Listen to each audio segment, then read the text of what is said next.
আমি আহ্বান জানাচ্ছি বাংলাদেশের গণমানুষের নেতা, আমাদের প্রাণপ্রিয় নেতা, বাংলাদেশের আগামী দিনের দিক নির্দেশক জনাব তারেক রহমান।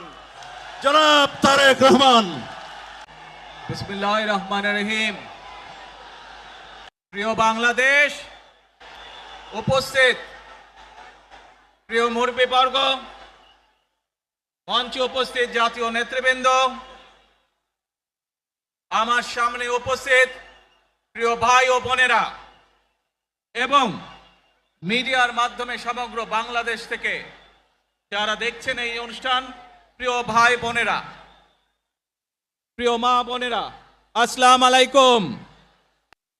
প্রিয় ভাই বোনেরা, আজ প্রথমেই আমি রাব্বুল আলামিনের দরবারে হাজারো লক্ষ কোটি শুকরিয়া জানাতে চাই। রাব্বুল আলামিনের অশেষ রহমতে আজ আমি আমার প্রিয় মাতৃভূমিতে ফিরে আসতে পেরেছি আপনাদের দোয়ায়। আপনাদের মাঝে প্রিয় ভাই বোনেরা, আমাদের এই প্রিয় মাতৃভূমি 1971 সালে লাখো শহীদের রক্তের বিনিময়ে অর্জিত হয়েছিল। ঠিক একইভাবে 75-এ আবার 7ই নভেম্বর আধিপত্যবাদীদের হাত থেকে রক্ষার জন্য সেদিন সিপাহী জনতার বিপ্লবের মাধ্যমে আধিপত্যবাদের হাত থেকে দেশকে রক্ষা করা হয়েছিল। একইভাবে পরবর্তীতে 90-এ স্বৈরাচারের বিরুদ্ধে এদেশের জনগণ, এদেশের খেটে খাওয়া মানুষ তাদের গণতান্ত্রিক অধিকারকে ছিনিয়ে এনেছিল। কিন্তু তারপরেও ষড়যন্ত্রকারীদের ষড়যন্ত্র থেমে থাকেনি। আমরা তারপর দেখেছি 2024 সালে, 71 সালে এই দেশের মানুষ যেমন স্বাধীনতা অর্জন করেছিল, 2024 সালে এদেশের ছাত্র জনতা সহ সর্বস্তরের মানুষ, কৃষক, শ্রমিক, গৃহবধূ, নারী, পুরুষ, মাদ্রাসার ছাত্র সহ দল মত নির্বিশেষে, শ্রেণী পেশা নির্বিশেষে সকল মানুষ সেদিন 2024 সালের 5ই আগস্ট এই দেশের স্বাধীনতা এবং সার্বভৌমত্বকে রক্ষা করেছিল। প্রিয় ভাই বোনেরা, আজ বাংলাদেশের মানুষ কথা বলার অধিকার ফিরে পেতে চায়। তারা তাদের গণতান্ত্রিক অধিকার ফিরে পেতে চায়। বাংলাদেশের মানুষ চায় তারা তাদের যোগ্যতা অনুযায়ী ন্যায্য অধিকার পাবে। প্রিয় ভাই বোনেরা, আজ আমাদের সময় এসেছে সকলে মিলে দেশ গড়ার। এই দেশে যেমন পাহাড়ের মানুষ আছে, এই দেশে একইভাবে সমতলের মানুষ আছে।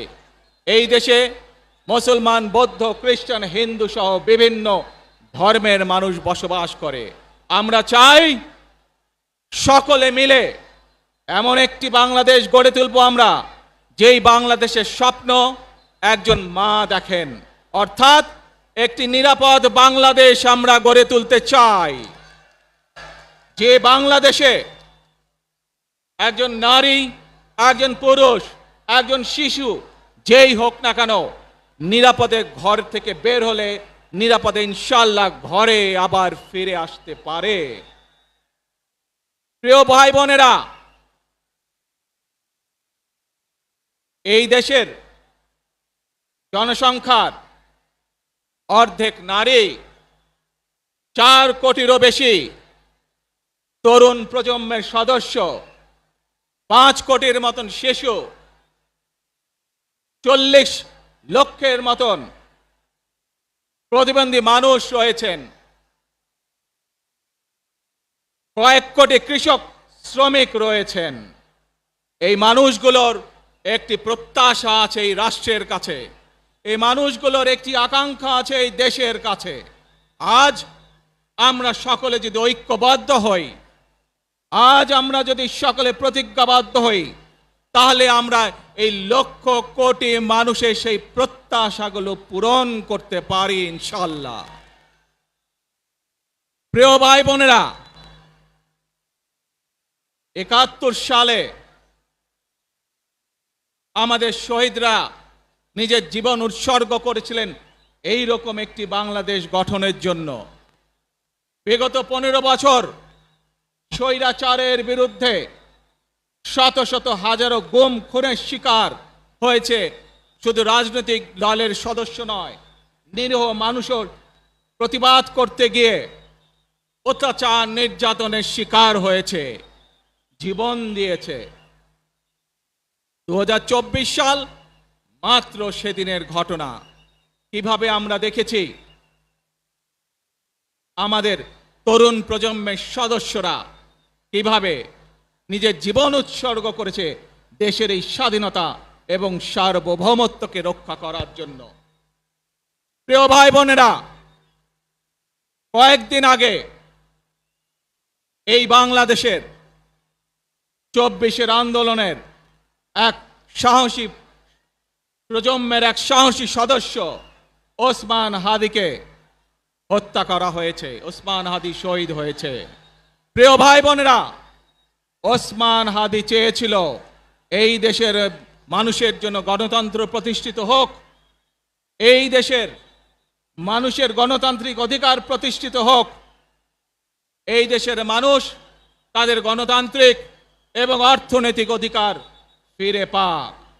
আজ 24-এর আন্দোলনে যারা শহীদ হয়েছেন, ওসমান হাদি সহ 71-এ যারা শহীদ হয়েছেন, বিগত স্বৈরাচারের সময় বিভিন্নভাবে খুন গুমের শিকার হয়েছেন, এই মানুষগুলোর রক্তের ঋণ যদি শোধ করতে হয়, আসুন আমরা আমাদের সেই প্রত্যাশিত বাংলাদেশ গড়ে তুলব, যেখানে আমরা সকলে মিলে কাজ করব, যেখানে আমরা সকলে মিলে আমাদের প্রত্যাশিত বাংলাদেশকে গড়ে তুলব।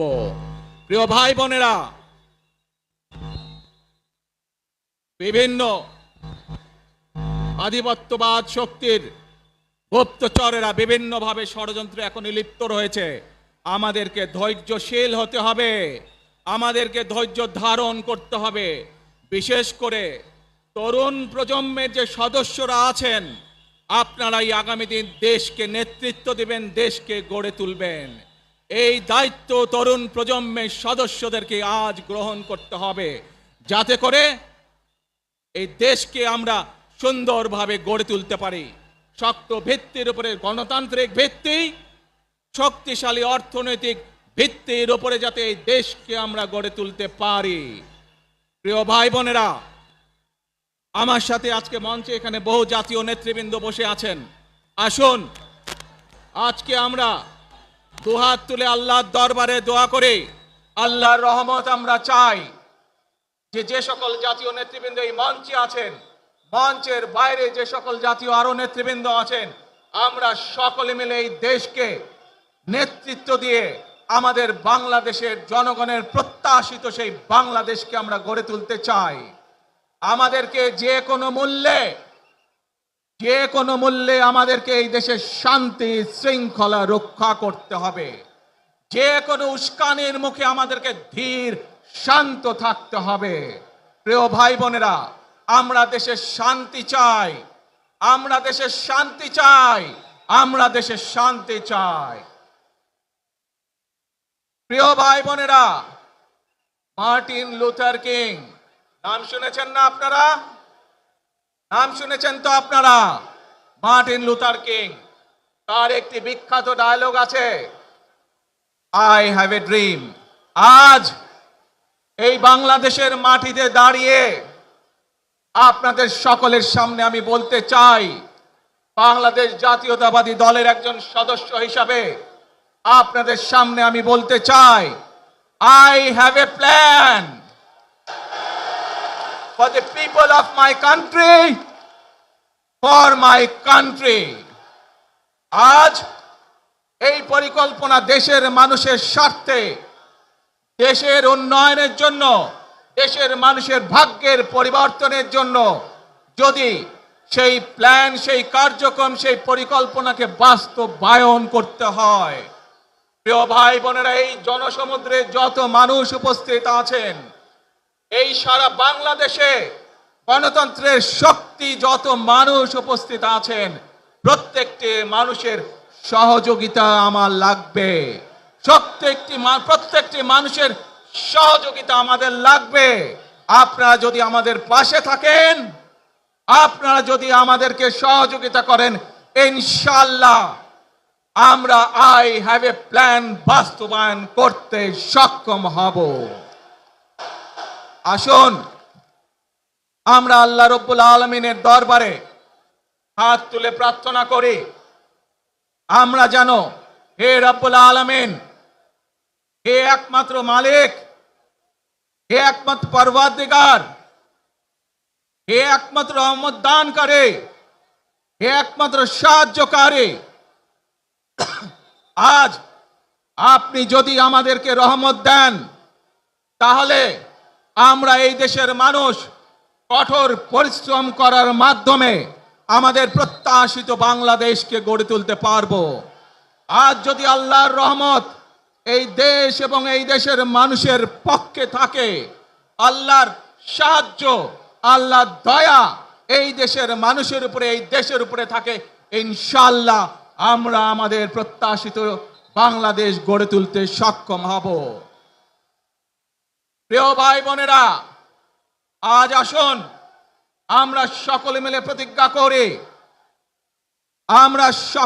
প্রতিজ্ঞা করি, যে ইনশাআল্লাহ আগামী দিনে দেশ পরিচালনার দায়িত্বে যারা আসবে, আমরা সকলে নবী করিম সাল্লাল্লাহু আলাইহি সাল্লামের যে ন্যায়পরায়ণতা, সেই ন্যায়পরায়ণতার আলোকে আমরা দেশ পরিচালনার সর্বোচ্চ চেষ্টা করব। প্রিয় ভাই বোনেরা, আজ আপনারা জানেন, এখান থেকে আমি আমার মা দেশনেত্রী খালেদা জিয়ার কাছে যাব। একটি মানুষ, যে মানুষটি এই দেশের মাটি, এই দেশের মানুষকে নিজের জীবনের থেকেও বেশি ভালোবেসেছেন, তার সাথে কি হয়েছে আপনারা প্রত্যেকটি মানুষ সে সম্পর্কে অবগত আছেন। সন্তান হিসাবে আপনাদের কাছে আমি চাইবো, আজ আল্লাহর দরবারে আপনারা দোয়া করবেন, যাতে আল্লাহ ওনাকে তৌফিক দেন, উনি যাতে সুস্থ হতে পারেন। প্রিয় ভাই বোনেরা, সন্তান হিসাবে আমার মন আমার মায়ের বিছানার পাশে পড়ে আছে সেই হাসপাতালের ঘরে, কিন্তু সেই মানুষটি যাদের জন্য জীবনকে উৎসর্গ করেছে, অর্থাৎ আপনারা এই মানুষগুলোকে, যাদের জন্য দেশনেত্রী খালেদা জিয়া জীবন উৎসর্গ করেছেন, নিজের জীবন, সেই মানুষগুলোকে আমি কোনোভাবেই ফেলে যেতে পারি না। এবং সেজন্যই আজ হাসপাতালে যাবার আগে আপনাদের প্রতি সহ টেলিভিশনগুলোর মাধ্যমে যারা সমগ্র বাংলাদেশে আমাকে দেখছেন, আপনাদের সকলের কাছে কৃতজ্ঞতা প্রকাশ করার জন্য আজ আমি এখানে দাঁড়িয়েছি আপনাদের সামনে। প্রিয় ভাই বোনেরা, আসুন আমাদেরকে আজকে নিশ্চিত করতে হবে, আমরা যে ধর্মের মানুষ হই, আমরা যে শ্রেণীর মানুষ হই, আমরা যে দলেরই রাজনৈতিক দলের সদস্য হই অথবা একজন নির্দলীয় ব্যক্তি হই, আমাদেরকে নিশ্চিত করতে হবে যে কোনো মূল্যে আমরা আমাদের এই দেশের শান্তি শৃঙ্খলাকে ধরে রাখতে হবে। যে কোনো মূল্যে যে কোনো বিশৃঙ্খলাকে পরিত্যাগ করতে হবে। যে কোনো মূল্যে আমাদেরকে নিশ্চিত করতে হবে যাতে মানুষ নিরাপদ থাকতে পারে। শিশু হোক, নারী হোক, পুরুষ হোক, যে কোনো বয়স, যে কোনো শ্রেণী, যে কোনো পেশা, যে কোনো ধর্মের মানুষ যেন নিরাপদ থাকে, এই হোক আমাদের চাওয়া আজকে। প্রিয় ভাই বোনেরা, আসুন প্রিয় ভাই বোনেরা, সবাই মিলে আজ আমরা প্রতিজ্ঞাবদ্ধ হই, সবাই মিলে করব কাজ। কে জোরে আরো, সবাই মিলে করব কাজ, কর্মমোদের বাংলাদেশ। ইনশাআল্লাহ আপনাদের সকলের কাছে দোয়া আছে, আবারও সকলকে যে কোনো মূল্যে দেশে শান্তি শৃঙ্খলা রক্ষার আহ্বান জানিয়ে যে কোনো বিশৃঙ্খলাকে পরিহার করে ধৈর্যের সাথে মোকাবেলা করার আহ্বান জানিয়ে আমার বক্তব্য শেষ করছি। আবারও আপনাদের কাছে কৃতজ্ঞতা প্রকাশ করছি আজকে আমাকে এইভাবে বরণ করে নেওয়ার জন্য। আল্লাহ হাফেজ। বাংলাদেশ জিন্দাবাদ, বাংলাদেশ জাতীয়তাবাদী দল জিন্দাবাদ। আসসালামু আলাইকুম। সমাবেশ থেকে বাংলাদেশ জাতীয়তাবাদী দলের ভারপ্রাপ্ত চেয়ারম্যান জনাব তারেক রহমান, তিনি আমাদের মাঝে এসে আজকে যে গুরুত্বপূর্ণ দিক নির্দেশনামূলক বক্তব্য রেখেছেন এবং সেই সাথে সাথে দেশবাসীর কাছে কৃতজ্ঞতা প্রকাশ করেছেন, সেই জন্য আমরা ভারপ্রাপ্ত চেয়ারম্যান জনাব তারেক রহমানকে আন্তরিকভাবে মুবারকবাদ জানাই, ধন্যবাদ জানাই, সংগ্রামী সালাম জানাই, শুভেচ্ছা জানাই এবং অভিনন্দন জানিয়ে স্লোগান দিচ্ছি, তারেক রহমানের সংগ্রাম, তারেক রহমান এগিয়ে চলো, আমরা আছি তোমার সাথে। মনে রাখবেন, we have a plan, we have a plan for the people and for the country. ইনশাল্লাহ আমরা সেই প্ল্যান বাস্তবায়ন করব। আল্লাহ হাফেজ।